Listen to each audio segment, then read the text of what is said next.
Les manifestations, qui ont touché de nombreuses universités nationales, ont incité le ministère de l'Enseignement supérieur et de la Recherche scientifique à envoyer des comités d'enquête aux institutions qui enregistrent des manifestations pour rechercher les causes réelles de ces dernières et trouver des solutions rapides pour mettre fin aux blocages enregistrés. Les universités a transformé ce dernier en un royaume privé, après avoir refusé d'ouvrir les portes du dialogue.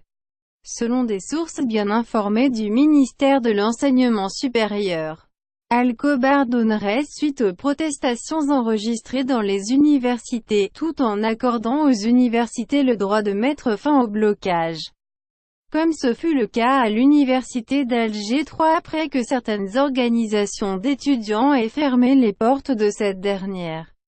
Sur la justice dans laquelle il a été licencié et a ordonné l'ouverture des portes de cette dernière et la reprise du travail.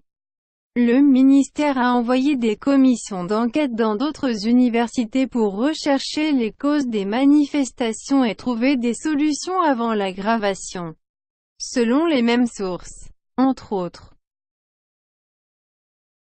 le ministère a déclaré qu'il existe des organisations d'étudiants qui ont fermé les portes des universités et se sont mis en conflit avec des présidents d'universités et des doyens des facultés pour des raisons purement personnelles, qui ont recruté des étudiants pour faire pression sur les responsables des universités afin qu'ils atteignent leurs objectifs.